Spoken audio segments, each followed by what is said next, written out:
Welcome, I'm Sophia Fisher, and you're listening to Women Got Game. And today, we're joined by Shelley Whittaker, the athletic director at Owens Community College.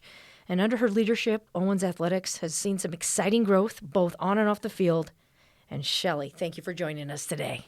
I appreciate it. Thank you for the invite. So before we get started, I do have to mention this, and often when I'm talking to, especially like student athletes or coaches in particular, they talk about, their winning season and whatnot. But I thought it was really cool when I looked at your bio, not only in 2022, but also in 2024, almost back to back there, dual. You were voted Athletic Director of the Year of the Ohio Community College Athletic Conference. Yeah, I appreciate that. That's pretty cool. It was a direct reflection of our coaches and their dedication to the sport and the success of the sport. We did have a couple of national championships in there that didn't hurt, but it was all about continuously moving that pendulum forward within the department. So I appreciate that. Yeah, very cool though. I thought that was neat. I'm like, you're winning awards, and so you're athletes. And so let's start off by, I guess, really just talking about this podcast that we like to inspire, people that are listening, that especially young females that are thinking about athletics, and maybe coaching's not really where they want to go, but there's so many other neat opportunities for women in sport today, with the business of sport being what it is. And I think being an athletic director, has a lot of cool potential there. So I guess really what sparked your interest, and how did you get to be an athletic director, and where you are today? I did not take the direct route. I think I was the one who knew that I wanted to coach coming out of college. So I double major, double minor in undergrad. And from there, I entered the coaching world. I took my first head job at the age of 23 and moved down to Georgia. So I was down in LaGrange, Georgia, a number of years as a head coach.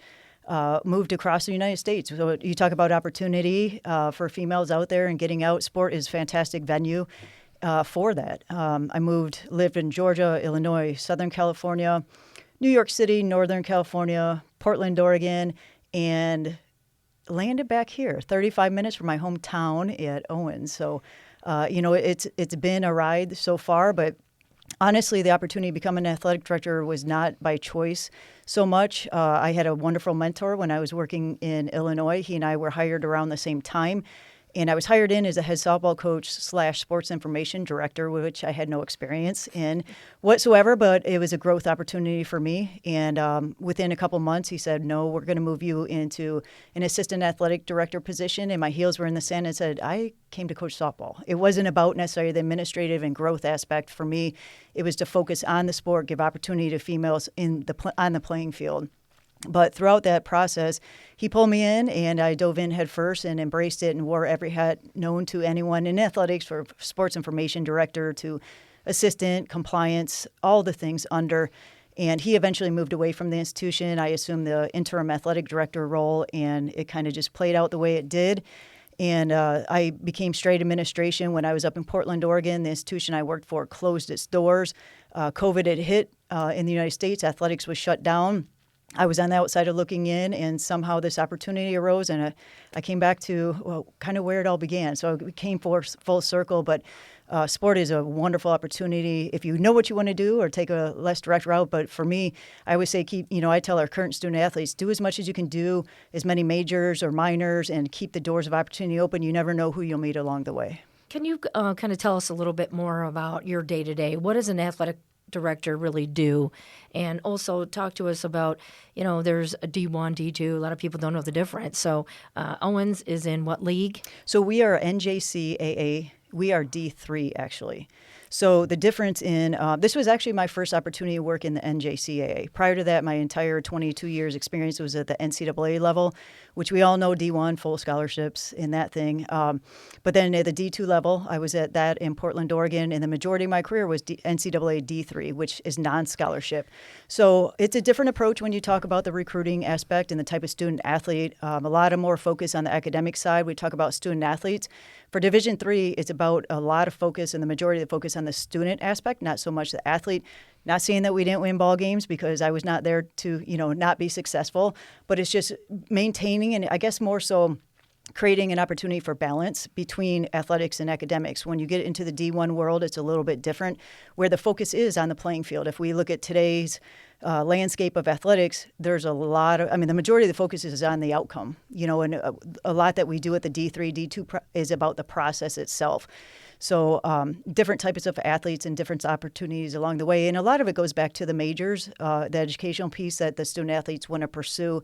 A lot of more opportunity at the D3 level to enter into the healthcare fields, sign languages, a lot where there's demand for out of classroom responsibilities and accountability piece. And so just kind of fast forward to where I'm currently at. So we're in the NJCAA.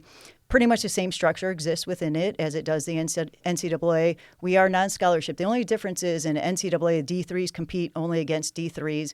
Within the NJCAA, our conference has D2s and D3s competing. So we're one of 2.5 schools within our conference that are non-scholarship. So day in and day out is a very competitive schedule of playing scholarship athletes. So are you then responsible for how much of scheduling of all those games, and how many sports do you have at Owens? Is it male-dominated sports, or there's a lot of female sports again? How do you balance that, and then what do your responsibilities look like? Yeah, the day-to-day is everything. It's direct oversight over our student athletes in terms of, tutoring, peer mentoring, ensuring we're tracking their eligibility, our coaches, hirings, making sure that they're meeting their growth potential along the way, any way that I can mentor them. We're in a unique opportunity where it's myself and then only 2 others that are full-time in our department. So working with a lot of part-time coaches and, the challenges that creates in terms of communication. But I think it's the type of coach that you bring in and the type of cultures that we want to create for our student athletes, and we just have a wonderful staff right now. So outside of that, a lot of budget oversight, game management, student athlete safety. I also oversee our, we call it the SHAC, Student Health and Activity Center, so oversight over the weight room. We've done a lot in a short amount of time there. We have great administration currently at Owens, giving us the opportunity, because we are competing against scholarship institutions, how can we set ourselves apart? And so they've given us the opportunity. We have a brand new gym floor that just got completed this summer. Revamped our weight room a summer ago with brand new equipment in there. We're working on the outdoor facilities, upgrading those as well. We did add a full-time position to our staff, so a lot of support within our institution to be successful.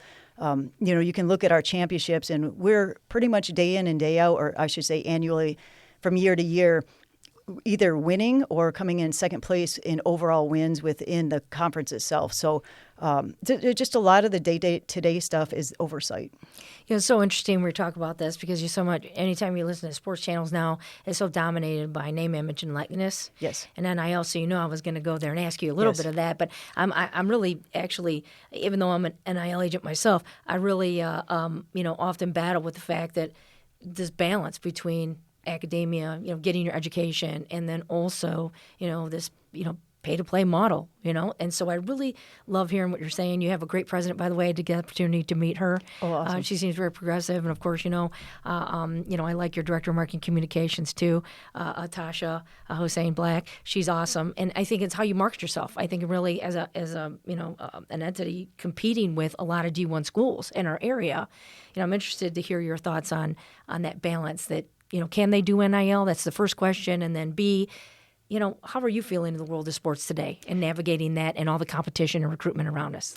Yeah, it's difficult. I will say the NIL has changed the landscape of college athletics, period. We look at the D1 level, and they're out there making more money than their coaches, which creates a different dynamic within the program itself. And we are eligible, for our student athletes to pursue any opportunities sent their way. As much as I back the opportunity for student athletes to make money, I think it's putting a little bit of a pinch on small colleges around the country, not just in our area. There's student athletes coming out of high school right now that are making money on social media, more money, And so I think it's taking a little bit of hit for these small colleges out there, especially within the female athletics. You asked earlier about the dynamics between male and female sports at Owens. We currently offer more female sports than we do male sports. When we brought back, our baseball, softball, golf programs and both of our soccer programs were cut about 6 years ago. And one of the things that was on my agenda coming here my short list of to-dos was how can we provide more opportunity for student athletes. And so when we were talking about bringing back sports, I was insistent that we bring back women's soccer before men's soccer, which we did. And, of course, they brought softball and baseball back at the same time, but just consistently finding that balance for the Title IX aspect of things and make sure that we are creating opportunity. But I do think that NIL, as much as I love the fact that we create opportunity for student athletes, I do think it is creating an interesting challenge, if you will, for the small schools. We can't compete. We're sitting between Toledo and Bowling Green, which is not unlike a lot of small colleges. There's a lot of small colleges across the United States that are closing its doors or combining with other institutions because of enrollment. And I think even specifically within our conference, the female athletes are smaller in number than the male athletes. If you look directly, if you will, between like men's soccer and women's soccer, we may have a roster of 25 for our men's side, and our women's side might be 18. And different reasons for different things, but I think that's pretty consistent across the states. Interesting. So your overarching vision probably is different then, I would say. And not that the pressure's not there, because obviously you still need to get, your enrollment continually maintained. But I do love your model right now. It seems to be working. Would you agree? I agree. I think, our coaches are very focused on being successful and making sure our student athletes are successful. And that's defined both in the classroom and on the field. One of the things that, we're proud of, we increased our GPA. For every year that I've been there, we've increased the GPA. They had just transitioned from D2 to D3 the year prior to me getting here. So working through that with our coaches, changing the mindset of, hey, we're not recruiting scholarship, if you will, student athletes. We have to take a different approach. We have to maintain roster sizes, and we have to stay focused not only on the recruitment, but the retention piece as well.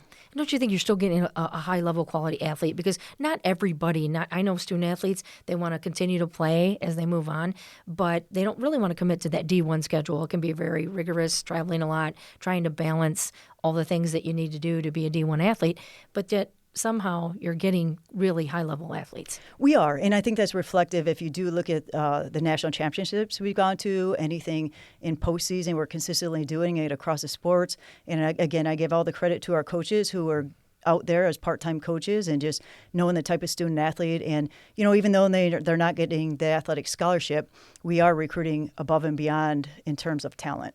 So what are your plans for the future? Are you looking at adding any new sports, or what does the future look like for OCC sports? We have added a number of sports, like I alluded to. We're kind of on pause right now. Just kind of taking in and seeing where the direction of not only our conference is going in terms of sports offering and adding a sports, but also the region. So our region consists of all the NJCAA colleges in Ohio as well as Michigan. Michigan outnumbers Ohio only in numbers of NJCAA schools. But they outnumber us quite a lot. There's 9 of us down here, and there's a ton up in Michigan. So it's predominantly, driven by them. But I think, looking forward, one of the sports we might be looking at would be bowling, and then both golf programs again. All right, excellent. So how does Owens support? Are you getting a lot of hometown athletes in our own backyard that are coming to Owens to continue to play? Or are you really fostering, like you said, you mentioned the region, is that your recruitment area? Or do you kind of get, a little bit of, travel in? Yeah, when we talk and mentoring our coaches, I think one of the things that we dial in on, and, you alluded to the marketing piece as well, and we work hand in hand with them as far as, the external lens and what people see us for, as far as, our vision and, logos and all the marketing tools that we have to be successful when we're out there recruiting. But our primary focus is the region, so Northwest Ohio, and then we work outward. So the majority of our student athletes do come from Northwest Ohio. I think we're a hotbed for all the sports that we have to offer. There's a ton of talent in the area, whether it's directly at a high school or, transfers. A lot of times, the one good thing sitting between, Lourdes and Toledo and Bowling Green, student athletes who are unhappy with perhaps either the academic side or the playing time, we are a landing spot for them. So I think that is one of the opportunities that we have to offer. And then we do have a number of sports. The soccer's recruit internationally. So we're bringing in a good number, especially on the male side. And then baseball recruit a lot from either Indiana or Florida. That's a pretty broad reach that I wouldn't have thought of. It really is. I think, our coaches have some connections down in Florida. As far as on the baseball side, we do have one coach in particular who lived down there, so we just kind of lean on those numbers. And then this year we also are adding a developmental team for our baseball program as well. So our numbers are increasing in that sport. So how would you like to build a stronger connection between, if you have some fans that are listening, or maybe someone who has never gone to Owens and watched an event or a game? What do you want them to know about Owens when you go to experience an event? We have a ton of opportunity. And I think, Owens as an institution is doing a fantastic job about marketing itself. And that's only occurred over the last couple of years. When I first got here, I may see no billboards if you're driving up or down 75, nothing on the radio, TV. And now all of a sudden, we're traveling, we're seeing things. We're being, the external lens I spoke about is just broadening out. So our footprint is getting out there. I think one of the good things, too, that we're doing within our department is making sure, it doesn't hurt to hit the national stage for our sports, and hang national championship banners. But we have also collaborated with the Toledo Mud Hens Stadium. So we host one of our baseball doubleheaders for the past, I believe, 3 years now at that stadium. So trying to really make that connection with alumni, with the local community, whether it's boys and girls clubs, local clubs as far as baseball, and then our admissions office brings in recruits as well. So trying to hit it in as many ways as we possibly can. So it sounds to me, too, being an athletic director, you're really external affairs in a lot of ways, too. You have to be seen in other partnerships and create other unique opportunities so that people see the face of Owens, correct? 100%. And I think that's the part that I can lean on 22 years on the coaching side is when you're coaching, it's all about recruiting, right? The product on the field is a direct reflection of the work that you put in on the recruiting piece. But I think that also carries over to the administrative side. We're continuously recruiting, whether it's coaches, student athletes, collaborations across campus with other departments to just create, to me, it's all about the connections we make within the community. And Toledo is a fantastic area to make those connections. We have a ton of wonderful resources. So I just have to ask you, so if you weren't working in athletics today, what would you be doing? The beach calls my name. It calls me my name. You and me both. That's a given right there. Yeah, I just was watching some social media today about this person who he puts out the beach lounge chairs and the umbrellas every day, and it sounds pretty appealing to me. Minus probably the money involved with that. There you go. You never. Hey, it could happen. Why not? So there's beach volleyball. We can always stay in volleyball, sports right. that way. Or surfing. Surfing's a sport. So no, that sounds good to me. So, but also, what do you want people to know as far as you personally and your career? What were your one highlight, maybe, or two highlights that made it all worthwhile, and why being an athletic director is rewarding? Well, I think first and foremost, one of the most rewarding, I should say the most rewarding thing is watching our student athletes go across the stage and receiving their diplomas every year. Every year, regardless, I feel like every step along the way for me was always rebuilding a program. And I feel like the same thing existed within the athletic department here at Owens. They were without an athletic director for a year coming out of COVID. So it was really rebuilding that program and finding, or our department, and finding how can we get better, in what areas can we get better. And so I think that, watching our student athletes go across the stage even now is the most rewarding thing possible, because it's all about immersing themselves back into where we're at, the immediate community, and giving and allowing them to give back. And that primarily is with the workforce or service industry, right? So that would be the number one. And then I think the second thing for me it's a no-brainer. I got to go back to the coaching side. So there was a year when I was coaching at NCAA D2 up in Portland, Oregon, and I rebuilt that program. We just transitioned from an NAI to D2. And the first year out, we were just over 500. And I'm like, we can do better here. How can we do better? Hit the recruiting trail. So I went in, recruited 15 new student athletes, brought them in, integrated them into our program. They picked us to finish dead last in the conference. And I took that very personal. And I'm like, nope. And fast forward, we were a little slow to get out of the gate, but it's when you integrate, we had a lot of transfers come in because that school sat kind of like this does between Portland and, you got Oregon State, you got Boise State. So I hit the portal, that was like year one or year two of the portal. So I just went fishing. I went in that portal and I went fishing, and I found all the student athletes who were transfers around the immediate area within the 3-state radius there and brought them in, and they picked us to finish last, and we finished first. So that underdog mentality. I love it. You flipped it. It did. You flipped that switch. Yes. That's awesome. Well, that's very incredible. It's a great story, cool story. So a little bit more about you, maybe, just to be personal. So what's your go-to pump-up song? I will have to tell you, I'm a little bit in flux right now because I was leaning really hard the past few years on I'm a yacht rock radio. Put me on a boat in the water. So pretty much That's anything it. yacht rock Yes. related. But I would say over the past year and a half, I have moved into Sublime and stick figure. So Okay. any that kind of reggae Super type music. cool. Chill. Yeah. You're chilling. Yes, You are on yes, that beach. I can yes. tell. I I'm like it. riding the wave. Yes. I think we all are. Life goes by way too fast, so Yes. got to enjoy it. So, what's your favorite sports movie of all time? Do you have one?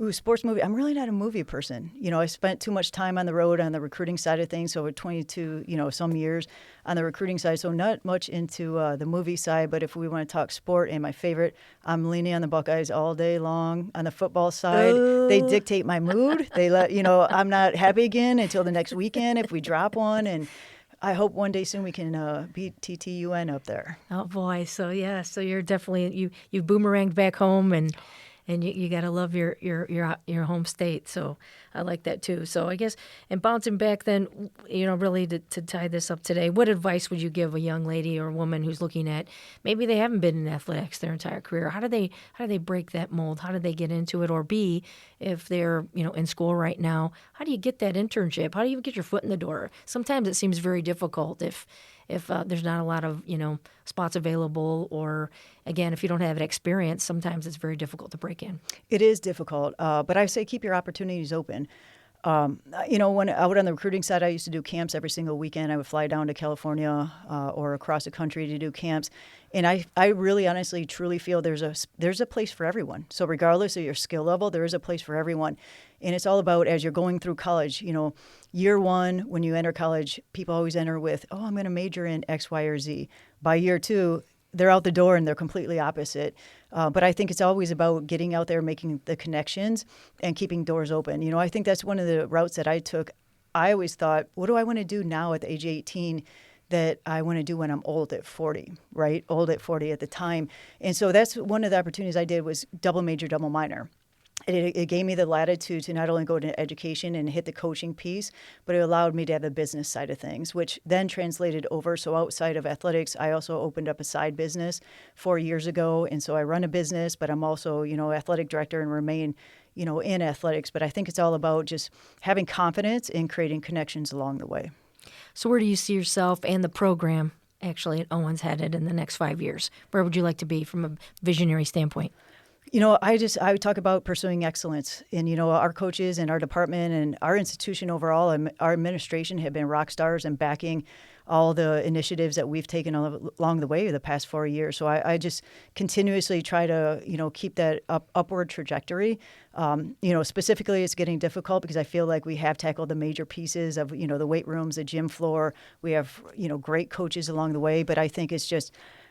I always said this when it's coaching, to win championship is easy, if you will, but to maintain winning championships, that's the challenging piece. So for us, it's just maintaining that competitiveness, and not only within the conference, but also the region and the nation. So what's that final thought that you want to leave people with that are listening, not only just about Owens, but about, again, pursuing excellence? What does that mean to you on a daily basis? Wake up every day and go out there and just have the confidence, and don't be afraid to take risks. I just talked to a local, my hometown high school a couple months ago, and we were talking about being entrepreneurship and that type of thing. But it's all about taking risks and not being afraid to take that first step forward. It's about, what's the softball adage? You can't steal second with your foot on first base, right? So I think it's always about that. And then also who you surround yourself with, right? If you're surrounding yourself people who are supportive and also have that growth mindset, I think that's everything that you need to be able to pursue the opportunities that you want to pursue. Well, I'm going to tell you, Shelley Whittaker, it's been awesome to have you in the studio today. And Shelley, you got game.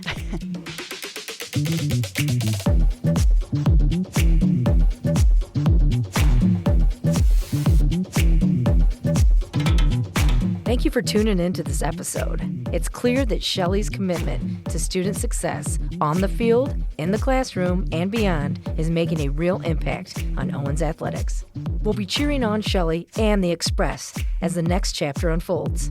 This is Women Got Game, where passion meets purpose in sports leadership. Special thanks to my guest, Shelley Whittaker. from Owens Community College, and to my executive producer, Chris Pfeiffer. I'm your host and producer, Sophia Fisher. Feel free to visit us at wgte.org/Women Got Game. WGTE. Voices around us.